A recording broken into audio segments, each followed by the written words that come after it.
La conquista del espacio. El hombre en la Luna.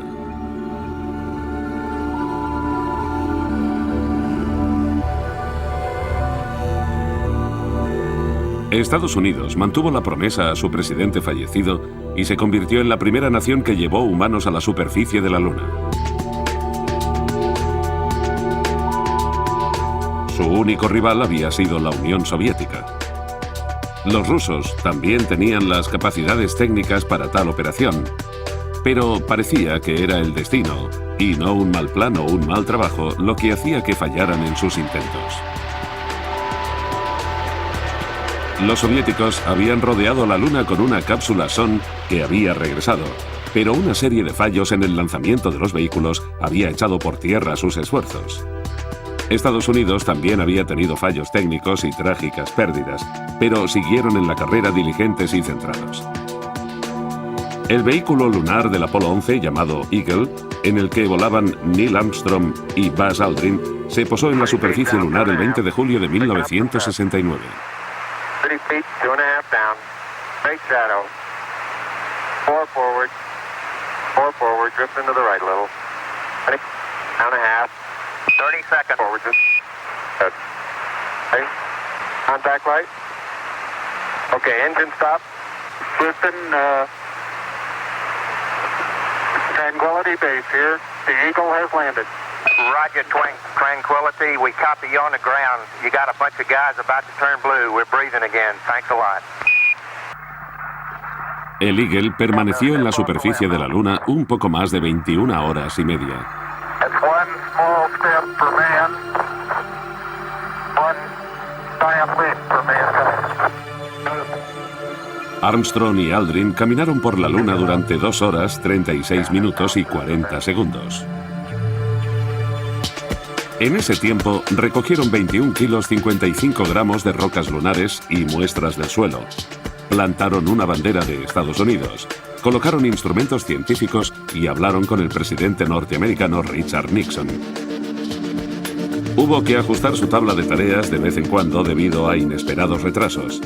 Armstrong tuvo problemas para entrar por la escotilla del LEM y la superficie polvorienta dificultó sus movimientos, cubriéndolo todo de una fina capa de polvo.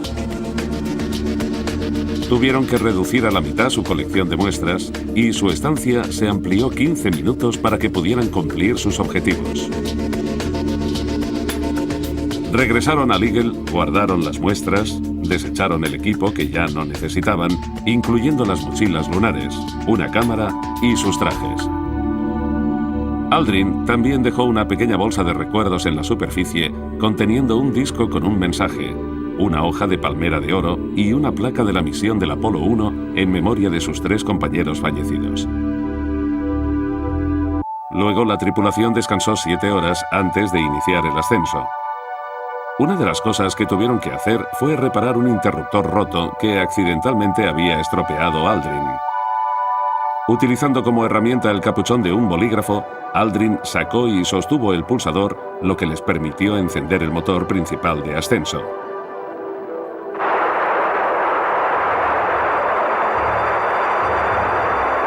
Beautiful.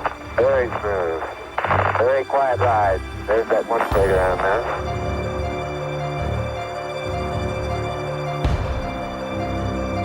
1,000 feet high, 80 feet per second, vertical rise.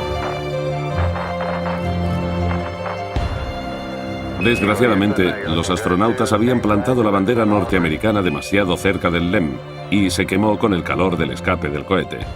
Misiones posteriores plantaron sus banderas mucho más lejos. La etapa superior del Eagle despegó y devolvió a los hombres a la órbita. Allí se unieron al módulo de mando Columbia, en el que les esperaba Michael Collins, y en una danza a cámara lenta se acoplaron, transfiriendo su valiosa carga de muestras y se desprendieron del Eagle. Con el motor principal encendido, los 3 intrépidos volvían a casa. La cápsula del módulo de mando del Apolo 11 amerizó en medio del Océano Pacífico a 380 kilómetros al sur del atolón de Johnson y fue recogida por el USS Hornet 1 hora después. El presidente Nixon estaba allí para saludarles personalmente. La visita a un mundo ajeno requería una cuarentena especial, por si los astronautas hubieran traído consigo patógenos o microbios desconocidos, un posible peligro para todo el planeta. Los astronautas vistieron trajes especiales herméticos y fueron lavados con potentes productos químicos cuando salieron del módulo de mando que flotaba en el océano. Después de un corto vuelo al portaaviones, fueron introducidos en una cámara móvil de aislamiento.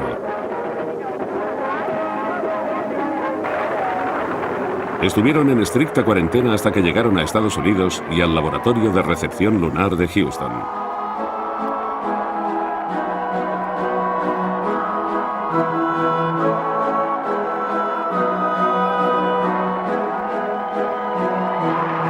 Finalmente, después de comprobar su inocuidad, los 3 astronautas quedaron libres el 13 de agosto para recibir los homenajes del público norteamericano.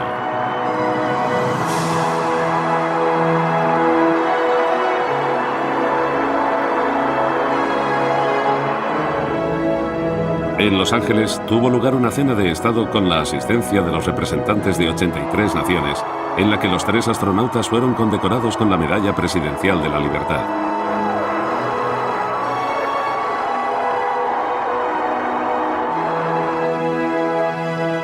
La salida para dar una vuelta al mundo de 24 días empezó en la Ciudad de México. El llamado Viaje del Gran Salto llevó a los 3 hombres por 25 países, incluyendo Francia y el Reino Unido.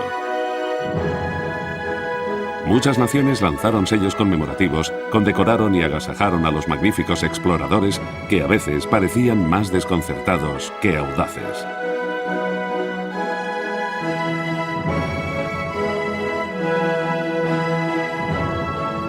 En San Luis, en la 27ª Convención Mundial de Ciencia Ficción, los 3 hombres fueron recompensados con el premio Hugo por el mejor alunizaje de todos los tiempos.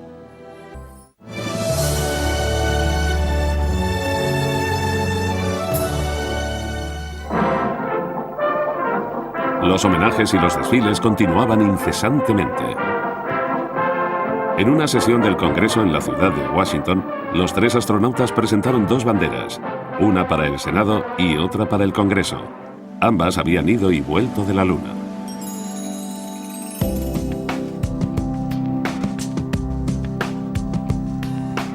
Ninguno de los 3 astronautas volvió a volar al espacio. Buzz Aldrin abandonó la NASA en 1972 y volvió a la Fuerza Aérea para ocupar un alto cargo administrativo. Sufrió de depresión y alcoholismo, pero rehizo su vida con un tercer matrimonio y continuó promoviendo los viajes espaciales tripulados. A Michael Collins se le asignó un puesto en la Administración Aérea y en el Museo del Espacio, en el Smithsonian, y más tarde pasó a la empresa privada de la industria aeroespacial. Armstrong fue destinado al departamento administrativo en la NASA, pero renunció en 1971. Siguió su vocación de siempre, la ingeniería, y ejerció como profesor de ingeniería aeronáutica en varias universidades. También estuvo en diversas compañías como director y como portavoz de algunas de ellas. Armstrong sería requerido unos años más tarde por la NASA para que aportara su experiencia y sus conocimientos de ingeniería en la investigación de 2 accidentes.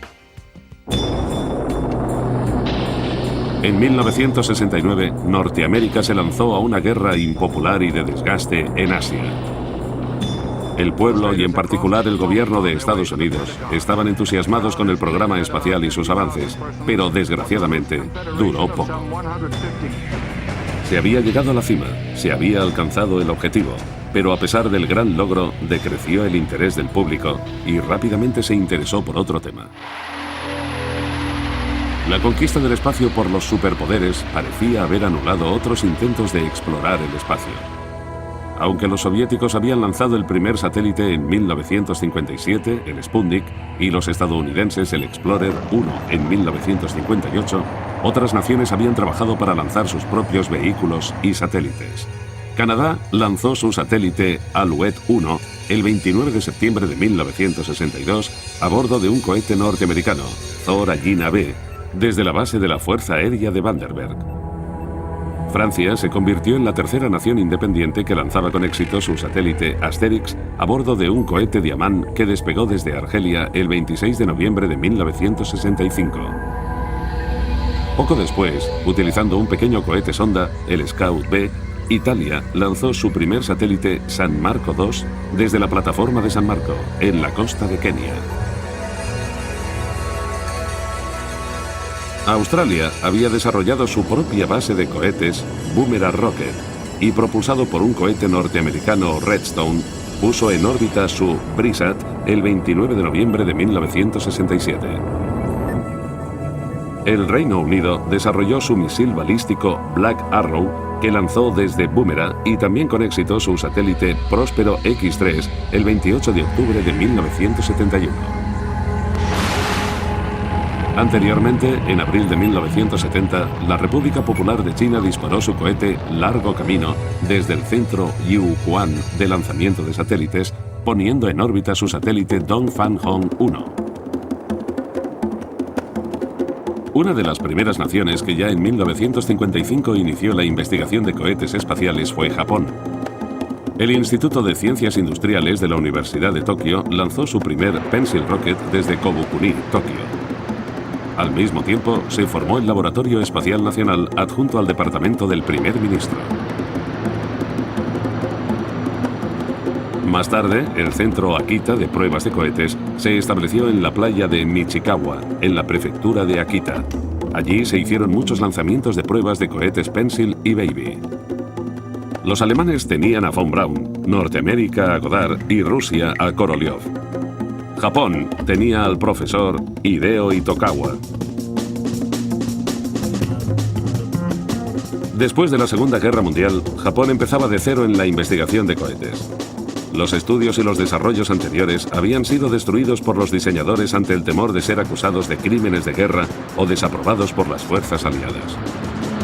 Cuando era niño, Itokawa había presenciado las acrobacias de un avión norteamericano que despertó en él un gran interés por los vuelos, su vocación por la ingeniería aeronáutica y el diseño de aviones. Después de la guerra, se prohibió a Japón la investigación de cualquier tipo de armas e Itokawa se dedicó al estudio de la ingeniería médica y acústica en Estados Unidos, donde escribió un libro sobre medicina espacial. Volvió a Japón entusiasmado con la idea de investigar en la práctica los vuelos espaciales. Con su entusiasmo, consiguió el apoyo de la universidad y la industria.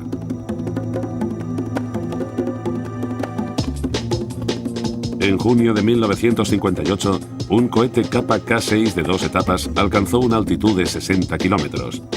2 años después, en julio, un K-81 modificado llegó a una altura de 190 kilómetros e hizo mediciones de la densidad de los iones. En diciembre de 1961 se consiguió llegar a los 300 kilómetros. Nuevamente, los detectores de a bordo registraron la densidad de electrones y la temperatura. En 1964, Japón lanzó su primer satélite meteorológico de observación, el MT-135-1. En 1967, un cohete L3H3 alcanzó una altitud de 2.150 kilómetros. En 1969 se formó el NASDA, con sede central en el Centro Espacial Tanegashi, absorbiendo otras ramas de investigación y estaciones de rastreo. El 11 de febrero de 1970, Japón se unió al pequeño pero creciente club de naciones capaces de viajar al espacio. El satélite Osumi consiguió con éxito situarse en órbita.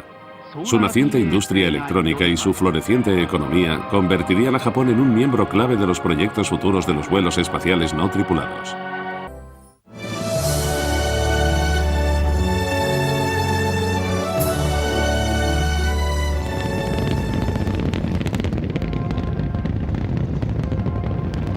La segunda misión lunar fue el Apolo 12. El comandante Charles Conrad hijo, el comandante piloto del módulo Richard Gordon hijo y el piloto del módulo lunar Alan Bean despegaron en noviembre de 1969 durante una tormenta. A los 30 segundos de vuelo, el Apolo 12 fue alcanzado por un rayo que interrumpió momentáneamente la electricidad, las comunicaciones y la telemetría. Cuando se reanudó el contacto con el control de tierra, se comprobó que la telemetría de los cohetes estaba inutilizada y era inservible. Era inminente el aborto de la misión. Sin embargo, un controlador recordó un procedimiento y sugirió al astronauta Alan Bean que intentara pasar el SCE a modo auxiliar. Era un interruptor desconocido en un panel secundario del que casi nadie conocía la función. Bean lo hizo y se solucionó el problema, evitando el segundo fracaso de la misión. Su viaje hacia el mar de las tormentas continuó sin sobresaltos. Una vez en órbita, el módulo lunar se desprendió y descendió hacia la superficie. Aunque el del Apolo 11 había sido un evento con tensiones y problemas, el segundo descenso fue mucho más tranquilo. That's it, there's LPD. Roger, copy, P-64. There it is. There it is. Son of a gun, right down the middle of the road. Outstanding. 42 degrees, Pete. Coming down at 2, Pete. You got plenty of gas, dude. Hang in there. 30 seconds. 18 feet. Coming down at 2. He's got it made. Come on in there. 24 feet. Contact light. Roger, copy, contact. Rock. Pro. Yeah, pro. Okay. Inform off. Okay. I'll cycle these valves. You got your spinning command override off. Yep. La nave no alunizó en el sitio señalado, un lugar que Conrad llamó el aparcamiento de Pete. Sin embargo, fue otro alunizaje suave conseguido con éxito. El sentimiento al descender por la escalerilla del LEM fue distinto, y Conrad, con una estatura bastante menor que la de Armstrong, se refirió a la famosa frase de Armstrong. That may have been a small one for Neil, but that's a long one for me.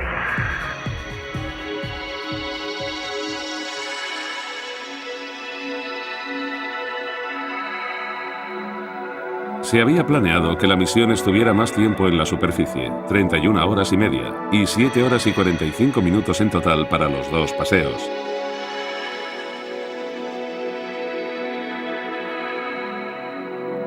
Para mejorar la calidad de las imágenes televisadas, la NASA había previsto esta vez una cámara de televisión en color de alta resolución para las operaciones en la superficie.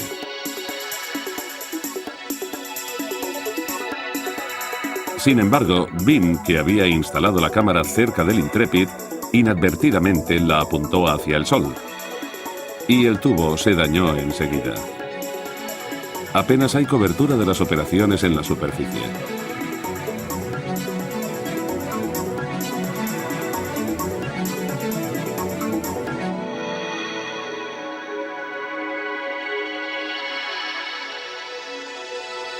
El mar de las tormentas era un lugar de alunizaje común a las naves anteriores. El Luna 5, el Surveyor 3 y el Ranger 7, y el Intrepid tenía el propósito de posarse cerca del Surveyor 3 al que pudieron llegar andando. Los dos astronautas llegaron e inspeccionaron el Surveyor que había alunizado en abril de 1967. Tomaron algunas muestras y recogieron la videocámara de la nave. Aquí fue donde se llevó a cabo una de las varias bromas. Alan Bean había llevado a escondidas su propia cámara con la intención de sujetarla a la cámara de superficie para tomar una foto de ambos astronautas al lado del Surveyor para que el equipo de tierra se preguntara quién había hecho la foto, pero desgraciadamente no la enfocó correctamente. Otra broma tuvo más éxito y se la gastaron a Bean y Conrad. El equipo de tierra había insertado páginas adicionales en la lista de operaciones a realizar en la superficie de la Luna que los astronautas llevaban sujetas a las muñecas. Había varias chicas Playboy y ellos emplearon una jerga geológica para confundir al equipo de tierra. Bromas de niños, pero que de alguna forma le quitaron su brillantez al proyecto Apolo.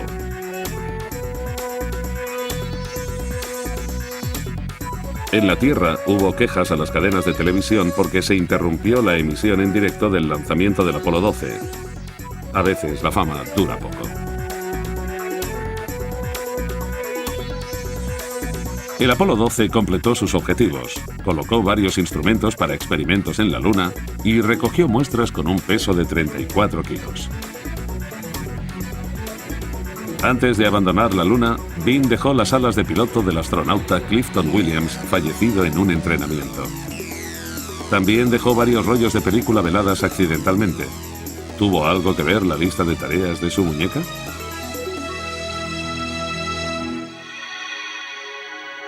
El Yankee Clipper amerizó el 24 de noviembre a 800 kilómetros al este de Samoa. Durante la operación, una cámara de a bordo se soltó y golpeó a Bean en la cabeza, dejándolo unos segundos sin sentido. Tuvieron que ponerle 6 puntos.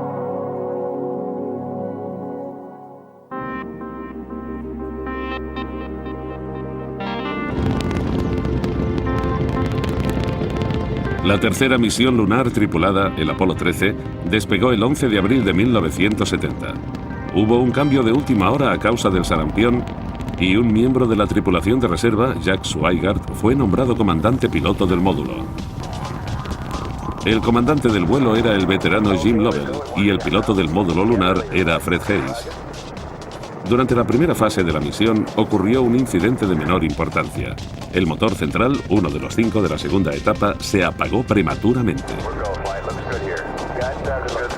Más tarde se descubrió un problema de oscilación de pogo muy grave y hubo que hacer cambios en el diseño en los vuelos siguientes. Los 4 motores restantes permanecieron encendidos largo tiempo para compensar la pérdida de fuerza. El módulo de mando, el Odyssey, y el Lunar Lander Aquarius empezaron su viaje de 3 días hacia la Luna. Había desaparecido el entusiasmo de los medios de comunicación por los primeros vuelos. De hecho, decidieron no interrumpir la programación habitual para televisar las imágenes que los astronautas filmaron desde la cápsula durante su ruta.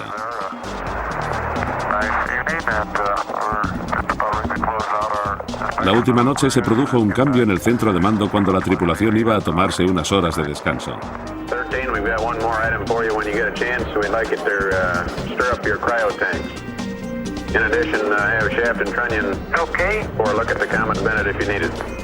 Estaban a 321.000 kilómetros de la Tierra. This is Houston. Say again, please. Houston, we've had a problem.